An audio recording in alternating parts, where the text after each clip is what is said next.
And then all of a sudden we come through this small gate and there's this completely wild garden that I had no idea was even here.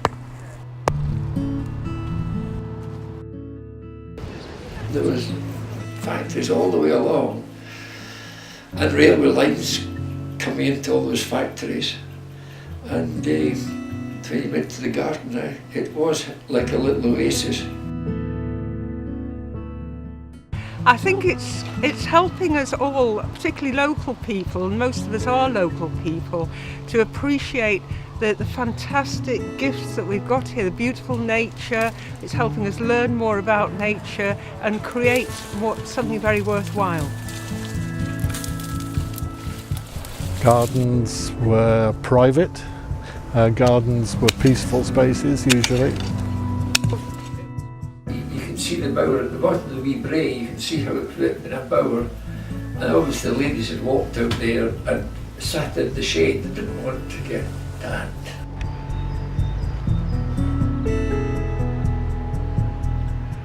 I think the garden is a very sort of tranquil place. It's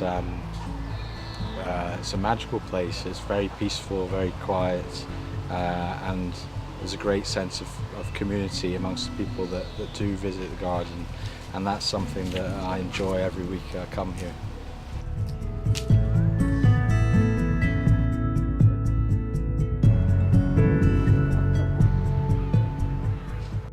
It was built about 1450.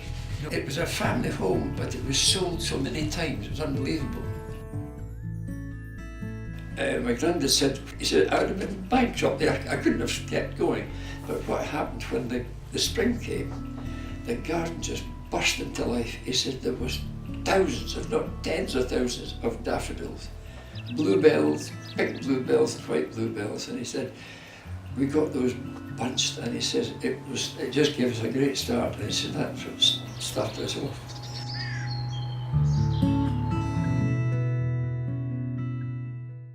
Close to the house you would have had perhaps ornamental beds with flowers and with herbs, which would be used perhaps for cooking and the like. And then as you move away, you would be looking for fruit trees, apples, pears. Some of this trained against the walls to help ripen the fruit. You might even be growing apricots and peaches and so on.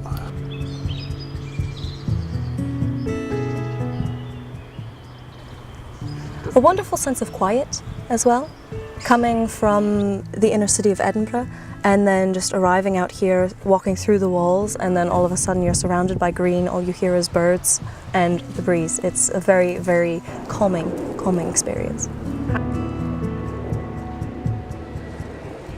A lot of the castle gardens which used to surround the buildings were swept away in the 18th century and the early 19th century, when it became more fashionable to put your walled garden at some distance from the house.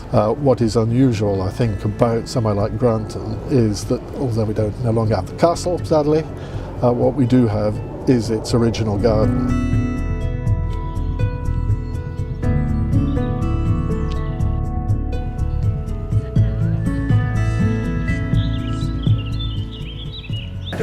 Granddad would be then, when the war started, he would be 34. It was a terrible state. I mean, you see pictures of it, but you know, there was rose bowers, hedges, and I mean the lilac trees in front of the dovecot. I mean, I remember digging them out.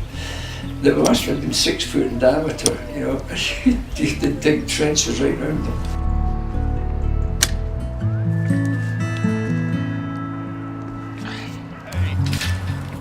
People walked in those days, on Sundays, you know, Saturdays and Sundays.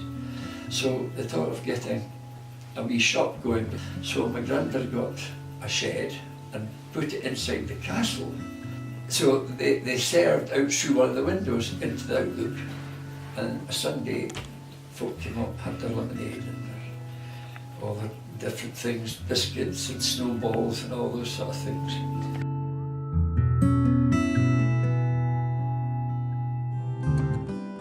I'd like aspects of it to remain a little bit wild, just to retain this experience of you walk through and it is a forgotten garden in a sense. but also to make it usable as a community garden and also just a good, calm place, a heart that you can just kind of relax and come to yourself again.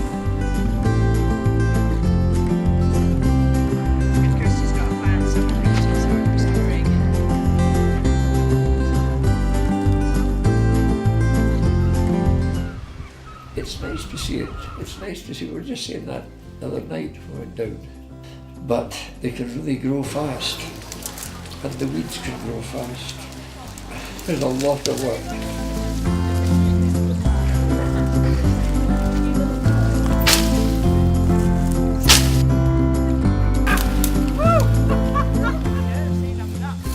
To hear the melodious music of the bees, and to enjoy the sight of the borders and rows of thyme, rosemary, marjoram, cypress and artemisia, all of which cannot fail to give great contentment to the beholder.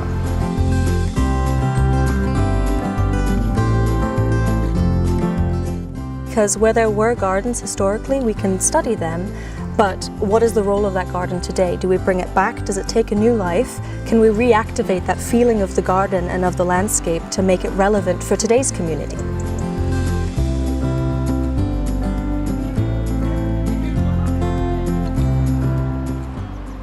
I can see the garden in the future absolutely teeming with people. It's already teeming with wildlife, but I can see it teeming with life.